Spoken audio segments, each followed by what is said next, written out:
বউ সেজে বসে আছে দিয়া। আজ দিয়ার বিয়ে, অথচ বর এখনো এসে পৌঁছায়নি। কারণ বর দিয়াদের বাড়িতে আসার সময় বরের গাড়ি সহ বরকে কেউ কিডন্যাপ করে। সবার মুখেই চিন্তার ছাপ, কিন্তু দিয়ার ঠোঁটে বাঁকা হাসি। দিয়ার পুরো নাম সাদিয়া সিদ্দিক মিম, সবাই ভালোবেসে দিয়া বলে ডাকে। ইন্টার সেকেন্ড ইয়ারের ছাত্রী, দেখতে খুব সুন্দর আর খুব দুষ্টু। আজ সকালে দিয়া যখন কলেজে যাওয়ার জন্য রেডি হয়ে নিচে নামে, তখন ওর বাবা আবির চৌধুরী হঠাৎ করেই বলে আজ দিয়ার কাবিন দিয়ার মামুর বন্ধু জোনায়েদ খানের ছেলে আহাদ আদান শরীফের সাথে, তাই আজ কলেজ না যেতে। এই কথা শুনে দিয়া অবাকে স্বপ্ন পর্যায়ে পৌঁছেছিল ঠিকই, কিন্তু ওর বাবার মুখের ওপর কথা বলার সাহস ওর নেই, তাই সবটা চুপ করে মেনে নিয়েছিল। বর্তমানে দিয়ার বাবা ফোনে জোনায়েদ খানের সাথে কথা বলছে, আর দিয়ার মা মেঘলা চৌধুরী দিয়ার সাথে সবাই বসে আছে। আমার দুই ছেলে সায়ান আর সাবরান গেছে পুলিশের কাছে এফআইআর করতে। আপনারা চিন্তা করবেন না, আহাদের কোনো ক্ষতি হবে না। আহাদকে যে বা যারা কিডন্যাপ করেছে তাদেরকে আমি কঠিন শাস্তি দেব, শুধু একবার হাতে পাই। এই রে, বাবা যদি জানে যে আমি হাতির নাতিকে কিডন্যাপ করিয়েছি, তবে তো বাবা আমাকে বনবাসে পাঠাইয়া দিব। না দিয়া বেপি, ভয় পেলে চলবে না। পাপা যাতে না জানে সেই ব্যবস্থা করতে হবে। এক্ষুনি চাচুকে কল দিতে হবে, কিন্তু তার আগে আমাকে এখান থেকে বের হতে হবে। আচ্ছা ভাই, এখন রাখি, আল্লাহ হাফেজ। আল্লাহ হাফেজ। আম্মু, আমার না মাথাটা কেমন যেন লাগছে, আমি একটু রুমে গিয়ে রেস্ট করি। তোর মাথায় আবার কি হলো? এতক্ষণ তো ঠিকই ছিল। তুমি কি শুরু করলে মেয়েটার সাথে? দেখছো তো মেয়েটার সাথে কি হয়ে গেল আজ। ছেলেটাকে খুঁজে পাওয়া যাচ্ছে না, তার মধ্যে তুমি মেয়েটার সাথে এরকম করছো। যা তো মা, তুই ঘরে গিয়ে রেস্ট নে, একদম চিন্তা করবি না। আহাদ একদম ঠিক আছে। ইস, আমার বইয়ে গেছে খাটাসের জন্য চিন্তা করতে। আচ্ছা আম্মু। এই বলে দিয়া ওর রুমে গিয়ে দরজা বন্ধ করে উড়াধুরা ডান্স করছে।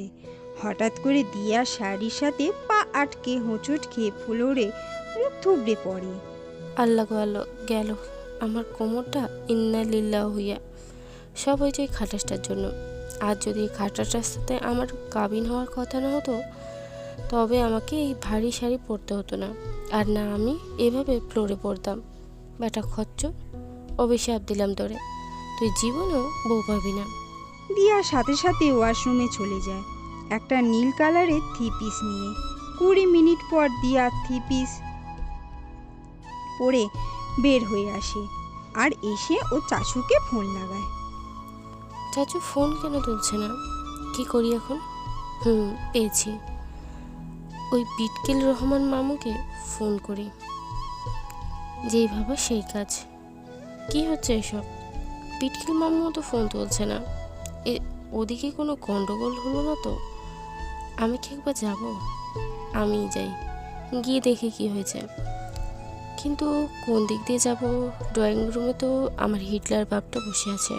কি করি আইডিয়া। সাথে সাথে দিয়া বিয়ে বেনারসি আর গাড়ির চাবি নিয়ে ব্যালকনিতে চলে যায়। ব্যালকনিতে এসে শাড়িটা বেঁধে নিচে নেমে যায়। ওয়াও দিয়া, তোর কত বুদ্ধি, আউট অফ মি। তারপর দিয়া গাড়িতে উঠে যায়, নিজেই ড্রাইভ করে চলল নিজের গন্তব্যে। দীর্ঘ 34 মিনিট পর দিয়া ওর গন্তব্যে এসে পৌঁছায়। একটা বন্ধ ফ্যাক্টরির সামনে দিয়া গাড়ি থামায় আর ভিতরে ঢুকে দেখে সব অন্ধকার। দিয়া ভয় পাচ্ছে, কিন্তু তবু দিয়া ফোনের ফ্ল্যাশ চালিয়ে সামনে এগিয়ে যাচ্ছে। একটু পর হঠাৎ করে দিয়া মুখে কেউ কাপড় দিয়ে চেপে ধরে। দিয়া ছটপট করছে ছোটার জন্য, কিন্তু ছুটতে পারছে না। এক সময় দিয়া ওর সম্পূর্ণ ভর ওই লোকটির ওপর ছেড়ে দেয়। দিয়া জ্ঞান হারায়, আর ওই লোকটা সেটা দেখে মুচকি হেসে দিয়ে দিয়াকে কোলে নিয়ে সামনের দিকে হাঁটা দেয়। দিয়া যখন জ্ঞান ফেরে, তখন নিজেকে খোলা আকাশের নিচে একটা বিছানার মতন জায়গায় আবিষ্কার করে। দিয়াকে চোখ খুলতে দেখে ওর চাচুর আশফাক চৌধুরী দৌড়ে গিয়ে কাছে বসে, হাঁটু গেড়ে দিয়ার সামনে। দিয়ার গালে হাত রেখে বলে, দিয়া মামুনি, তুমি ঠিক আছো তো? হে চাচ্চু, আমি ঠিক আছি, কিন্তু আমরা এখানে কিভাবে এলাম? আর তুমি বা এখানে কিভাবে এলে? তুমি তো ফ্যাক্টরিতে থাকবে বলেছিলে। আমাকে আর রায়হানকে কিডন্যাপ করা হয়েছে। মানে কি চাচ্চু? তোমরাও ওই হাঁদারামটাকে কিডন্যাপ করতে গিয়েছিলে? উল্টে তোমরা কেমনিতে কি?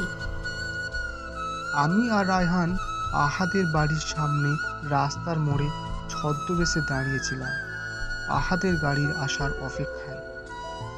অনেকক্ষণ দাঁড়িয়ে থাকার পর একটা গাড়ি আসে, যেটা আহাদের। রায়হান অসুস্থ এমন একটা অভিনয় করে, আর আমি লিফটের জন্য আহাদের গাড়িটা থামাই। আহাদ আমাদের লিফটটা দেয়।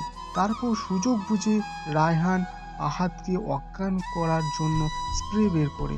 কিন্তু এই রায়হানের বাচ্চা কিভাবে স্প্রে করেছে খোদাই জানে। রায়হানের মাথায় গাঁটটা মেরে, তাতে আহাদের বদলে আমরাই অজ্ঞান হলাম। তারপর জ্ঞান ফেরার পর দেখি আমি আর রায়হান এই ছাদে, আর তুই এখানে অজ্ঞান অবস্থায় পড়ে আছিস।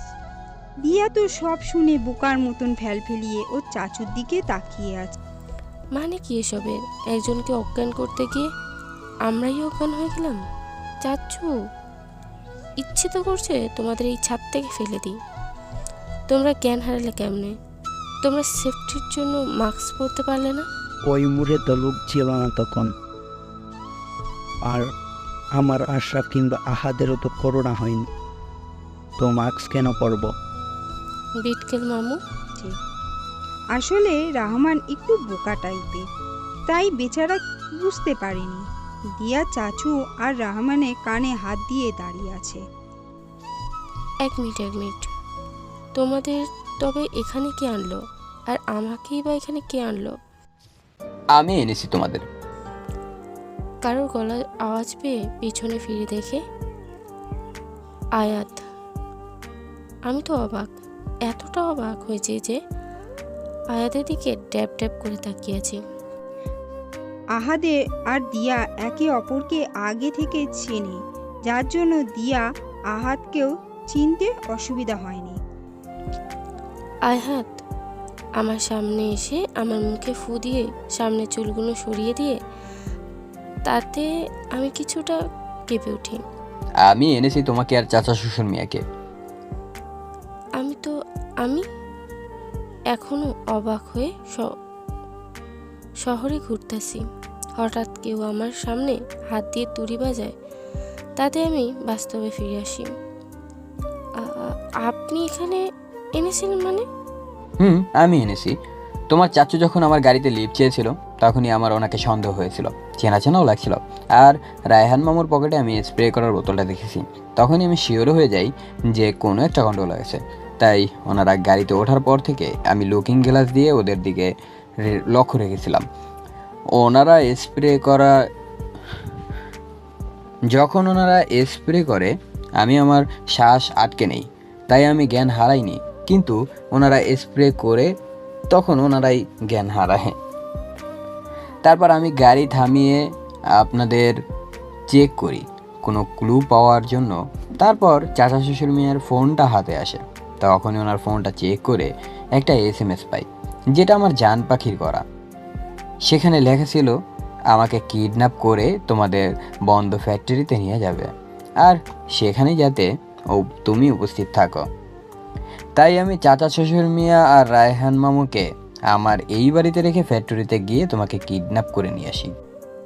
আমি তো অবাকের উপর অবাক হচ্ছি, যাকে কিডন্যাপ করতে এত প্ল্যান, আর সেই কিনা আমাদের এভাবে কিডন্যাপ করলো। ইয়েস ডিয়ার, আমি তোমাদের কিডন্যাপ করেছি।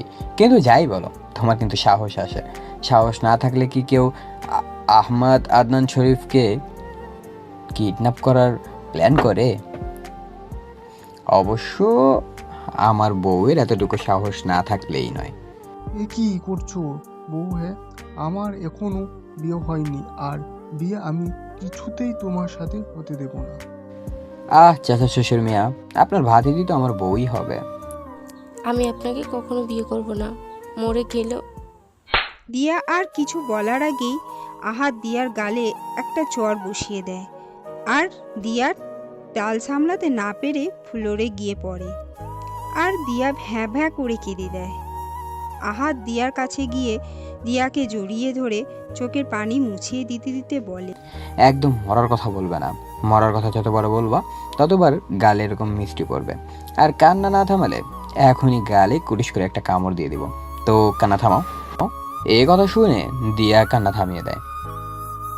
তোমার সাহস তো কম না, তুমি দিয়ার গায়ে হাত তুলেছ।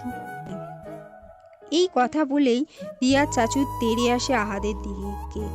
আহাদের লোকটাকে দিয়া চাচু আটকে নেয় আর বন্দুক ধরে দিয়া চাচুর মাথায়। আহাদ দেশের বিজনেসম্যান, যার জন্য আহাদের সাথে সবসময় বডিগার্ড থাকে আর তাদের সাথে বন্দুক থাকে। এটা দেখে রহমান দরজার আড়ালে লুকিয়ে যায়। চাচা শ্বশুর মিয়া, টেনশন নিয়েন না, আমি আপনার ভাতিজিকে মারবো, আবার আমি আদর করব, তাই না জান? কথাটা বলেই দিয়া যে গালে থাপ্পড় মেরেছে সেখানে একটা চুমু দিয়ে দেয়। দিয়ার গালে হাত দিয়ে আহাদের দিকে তাকিয়ে আছে, সেটা দেখে আহাদ চোখ টিপ দেয়।